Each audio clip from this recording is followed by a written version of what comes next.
Boa noite a todos. É uma alegria estar aqui hoje para falarmos de um tema que atravessa a clínica psicanalítica desde os seus primórdios e que, ao mesmo tempo, continua absolutamente atual: o trauma.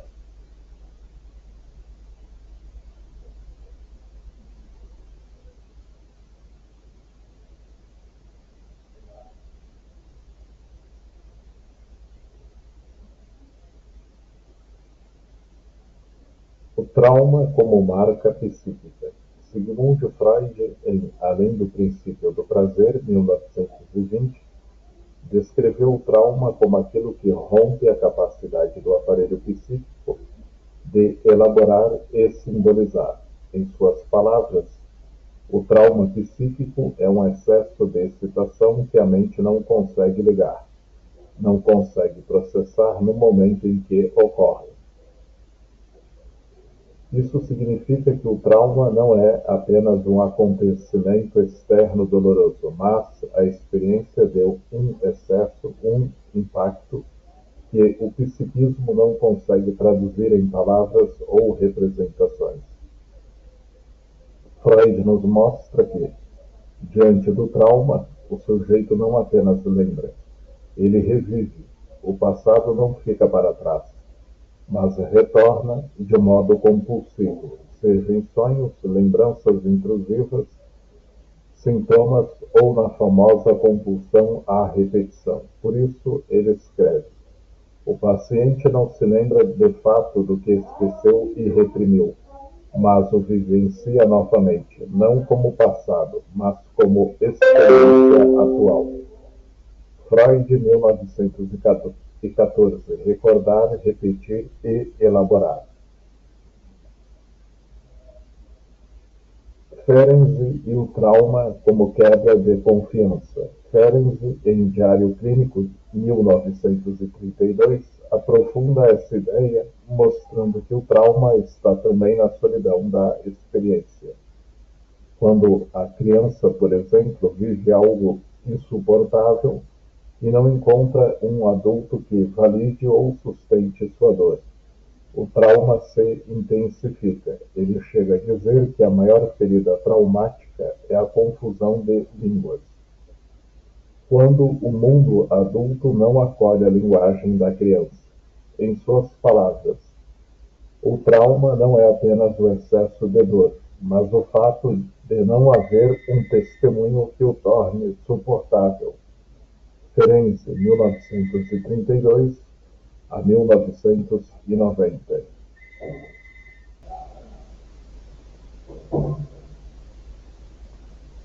Lacan e o trauma como furo no simbólico. Jacques Lacan vai além e reformula o trauma como um ponto em que a linguagem falha. Ele afirma que o trauma é um furo no simbólico, algo que não encontra inscrição no campo do significante. Em seu Seminário 11, ele nos lembra: o trauma é o encontro com o real, aquilo que não cessa de não se inscrever. Ou seja, o trauma não é apenas um acontecimento, mas a irrupção de algo que escapa ao simbólico, que não pode ser dito de imediato. Autores mais atuais também têm refletido sobre o tema. Cat Caruth, estudiosa do trauma, escreveu em Unclaimed Experience, 1996, que o trauma é sempre uma ferida na narrativa, uma memória que insiste em retornar porque nunca foi completamente vivida no momento em que ocorreu. Ela afirma: o trauma é a história de um acontecimento que não pôde ser vivido no tempo em que ocorreu e que retorna como repetição. Já Judith Herman, psiquiatra e psicanalista contemporânea, destaca em Trauma and Recovery que o trauma é, ao mesmo tempo, uma ruptura interna e uma ruptura relacional, pois afeta a confiança básica no outro e no mundo. Em síntese, o trauma é, portanto, uma marca psíquica que ultrapassa a lembrança consciente. Ele se inscreve como repetição, como sintoma, como silêncio e como excesso. Freud abriu esse caminho ao falar da compulsão à repetição. Ferenczi mostrou a importância do testemunho. Lacan trouxe a ideia do furo no simbólico, e autores contemporâneos como Carucci e Hermann mostram como o trauma ainda hoje desafia a clínica e exige novas formas de escuta.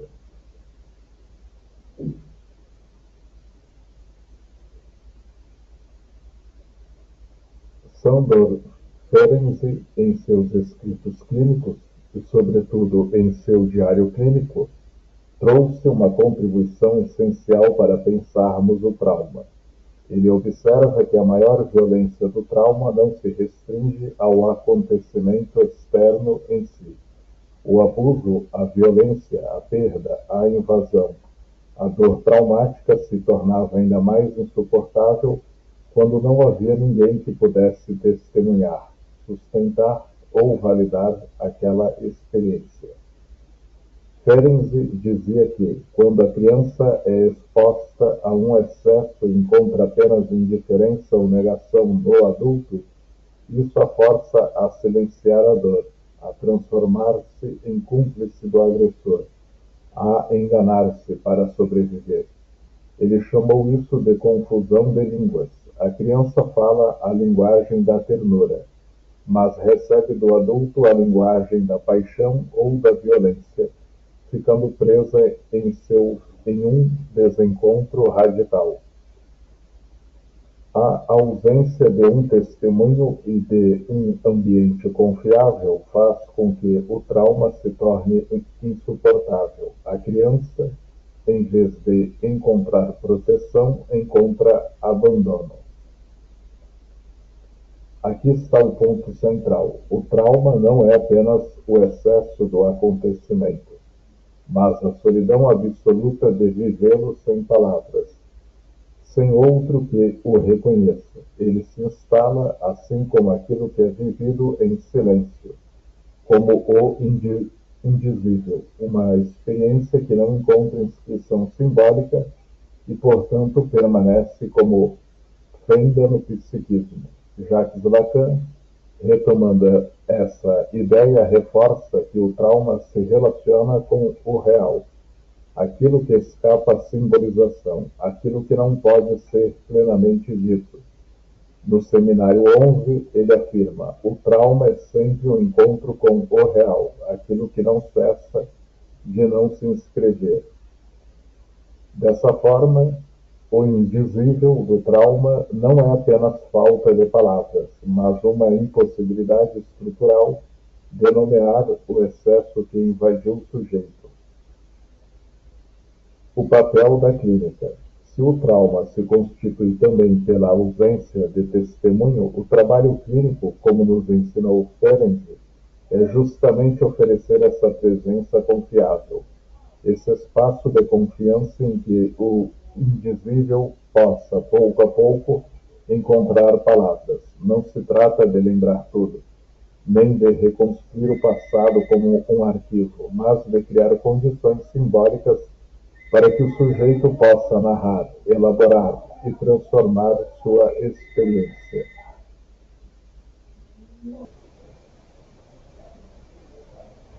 Autores contemporâneos retomam essa intuição.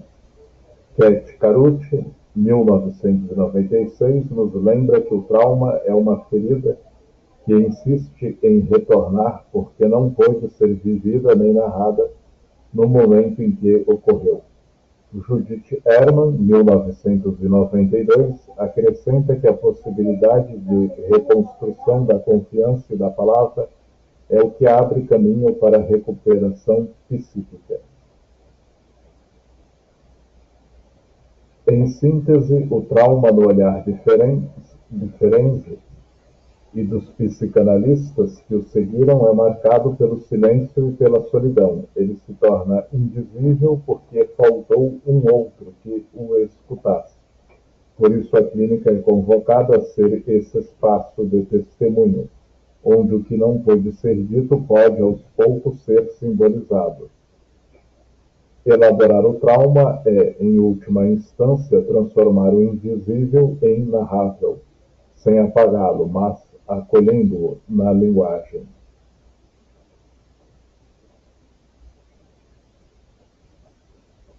O trabalho do inconsciente. Freud nos ensina que o inconsciente não esquece, mesmo aquilo que acreditamos ter sido apagado ou superado. Permanece vivo e atuante, retornando sob diferentes disfarces. Nos sintomas, nas compulsões de repetição, nas angústias sem nome, nos sonhos que voltam a nos assombrar noite após noite. O inconsciente trabalha incessantemente, sem descanso, buscando elaborar aquilo que o eu consciente não consegue simbolizar por inteiro. É nesse ponto que Lacan avança ao afirmar que o trauma é um furo no simbólico, uma falha no tecido da linguagem, algo que não encontrou palavras, imagens ou narrativas possíveis para ser inscrito no campo do sentido. O trauma, nesse sentido, não é apenas o acontecimento em si, mas a impossibilidade de dizê-lo, o indizível que insiste. No entanto, é justamente nessa falha que o sujeito encontra a possibilidade de criar. O inconsciente trabalha sobre o impossível de dizer, retornando em forma de ato falho, de sintoma, de metáfora, de sonhos. Ele não apenas repete, mas também inventa. Ele abre espaço para novas formas de significação, ainda que sempre provisórias, parciais e enigmáticas. Assim, o trabalho analítico consiste em acolher esse retorno, escutar o que insiste e possibilitar que o sujeito invente uma nova narrativa para si. O inconsciente, ao mesmo tempo em que guarda o trauma, também oferece os caminhos de sua elaboração. A análise, portanto, não busca eliminar o inconsciente, mas criar uma borda simbólica em torno daquilo que não pôde ser dito. O trauma fura, mas também convoca o sujeito a reinventar-se. O inconsciente, em sua insistência, nos mostra que o impossível de simbolizar não é apenas um limite, mas também uma abertura, a chance de dar um novo destino ao que retorna.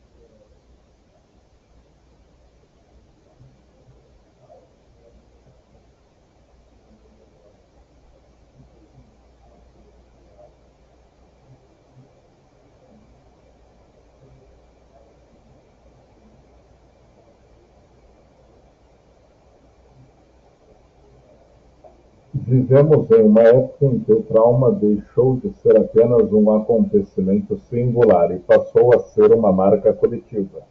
As violências visíveis, abusos, perdas, catástrofes convivem com aquelas invisíveis, mais sutis, mas igualmente devastadoras, exclusões sociais, precariedades materiais, laços afetivos frágeis, ausência de referências sólidas.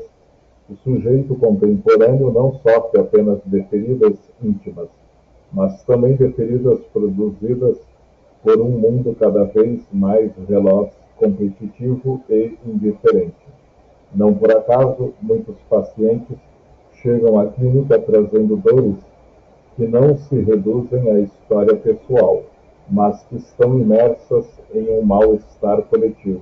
São traumas que se enraizam na experiência de viver em uma sociedade marcada pela insegurança, pelo consumo imediato, pela falta de amparo simbólico. Nesse contexto, a dor individual se mistura com a dor social, e os sintomas falam não apenas de um sujeito, mas também de um tempo histórico. A tendência dominante de nossa época é tentar calar essa dor com soluções rápidas. Multiplicam-se diagnósticos que enquadram o sofrimento em categorias rígidas, como se fosse possível reduzir o trauma a um rótulo. Cresce também a medicalização, que oferece alívio imediato, mas muitas vezes impede o sujeito de elaborar aquilo que o marcou profundamente. A lógica da aceleração e do resolver logo invade até mesmo o campo do sofrimento psíquico, como se o trauma pudesse ser superado com fórmulas instantâneas. A psicanálise caminha em direção oposta. Em vez de prometer uma cura imediata, ela sustenta a importância da palavra, mesmo quando esta parece entrecortada, fragmentada ou envolta em silêncio. O trauma, justamente por ser indizível, exige tempo, exige um espaço onde o sujeito possa ensaiar dizeres, onde o indizível possa começar a encontrar alguma forma simbólica. Não se trata de apagar a marca do trauma, mas de transformá-la em algo que possa ser vivido de outra maneira. Como lembra Ferenczi, a maior violência do trauma não está apenas no acontecimento em si, mas no fato de não ter havido alguém capaz de escutar, de sustentar, de validar aquela dor. A clínica psicanalítica, nesse sentido, oferece esse lugar de testemunho, onde o sujeito não está mais sozinho diante do insuportável. Assim, pensar o trauma na contemporaneidade é pensar também no nosso papel como clínicos, criar um espaço de escuta que resista à pressa, que se coloque contra a lógica da medicalização e que permita ao sujeito reinventar-se. Porque o trauma não desaparece, mas pode ganhar novos sentidos, quando encontra a possibilidade da palavra.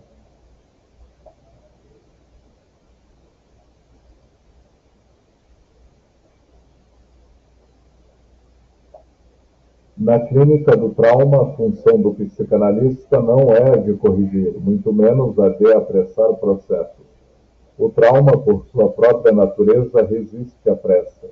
Ele se inscreve como algo que não pôde ser simbolizado no momento em que ocorreu, e por isso retorna de forma repetitiva, compulsiva, sem encontrar lugar na narrativa do sujeito. A tarefa clínica, portanto, não é eliminar esse retorno, mas oferecer um espaço onde, pouco a pouco, esse indizível possa ganhar palavras. Trata-se de um trabalho delicado, de escuta e de sustentação. O analista se coloca não como alguém que sabe previamente, mas como aquele que acompanha o sujeito em seu percurso singular. É nesse espaço, no tempo próprio da análise, que o que antes era vivido como repetição cega pode se transformar em possibilidade de elaboração simbólica. É o movimento de dar forma ao informe, de construir uma narrativa onde antes havia apenas fragmentos de memória, angústia ou silêncio. Ferenczi, ao refletir sobre o trauma, destacou a dimensão do testemunho. Para ele, o analista deve emprestar ao paciente a parte saudável de sua psique. Essa metáfora é potente. Significa que o analista, ao se manter presente, confiável e ético, oferece ao sujeito uma sustentação que faltou no momento traumático. Se o trauma foi vivido como solidão absoluta, como abandono e desamparo, a clínica pode funcionar como um contraponto. Um lugar onde finalmente há alguém que suporte estar junto, mesmo diante do insuportável. Esse estar junto não significa preencher com explicações, nem oferecer soluções rápidas. Pelo contrário, é reconhecer a impossibilidade de dizer tudo, e ainda assim sustentar a tentativa de dizer. É acolher os silêncios, os lapsos, os fragmentos, entendendo que o trauma se manifesta justamente nessas falhas da linguagem. Assim, a função da clínica é dupla. Por um lado, testemunhar a dor e dar-lhe lugar. Por outro, abrir possibilidades de simbolização. Não se trata de apagar a marca traumática, porque o trauma não se apaga, mas de reescrevê-lo em uma história que o sujeito possa sustentar sem ser esmagado por ela. É nesse movimento que a clínica psicanalítica se distingue de abordagens que visam apenas ao alívio imediato. Ela aposta na transformação subjetiva, que só pode acontecer quando há tempo, palavra e presença. Em última instância, a função da clínica é criar um espaço ético, um lugar em que o sujeito com sua dor não seja reduzido a um diagnóstico ou a um rótulo, mas possa ser reconhecido como alguém que inventa, que fala, que resiste. É nesse espaço que o trauma pode deixar de ser apenas repetição mortífera e se tornar matéria para a criação de novas formas de existir.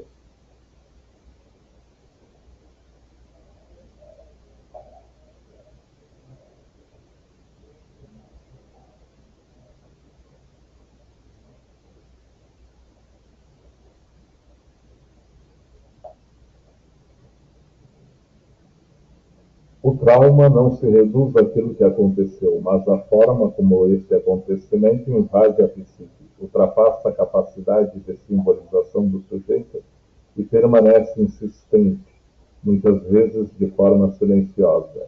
Ele é excesso, ruptura, algo que o sujeito não consegue integrar de imediato à sua história. Ferenczi nos dizia que a clínica do trauma exige cuidado, sensibilidade e uma escuta atenta.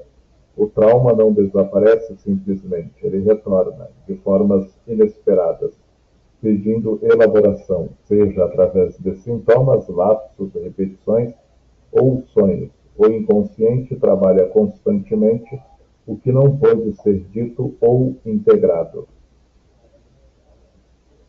Trauma como ponto de virada. Embora doloroso, o trauma pode ser também uma oportunidade. Elaborar o trauma é permitir que o sujeito crie novas significações, que reconstrua sua história e encontre saídas criativas para aquilo que o marcou. Nesse processo, aquilo que parecia insuportável pode se transformar em algo que dá sentido à vida, em algo que abre novas perspectivas e caminhos.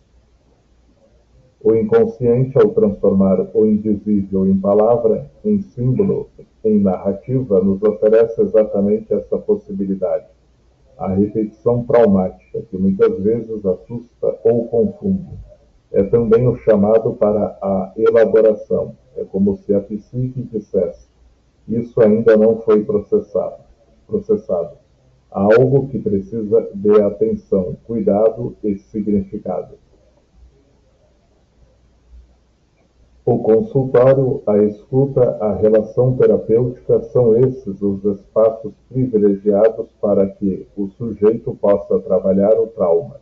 O analista não corrige, não impõe soluções, mas oferece um ambiente seguro em que o sujeito possa reconstruir sua história. A clínica é o lugar onde a dor pode ser transformada em narrativa, onde o indizível encontra formas simbólicas e onde a repetição compulsiva pode dar lugar à elaboração e à criatividade. É um espaço em que o sujeito encontra a possibilidade de reescrever sua dor em uma nova forma de existir.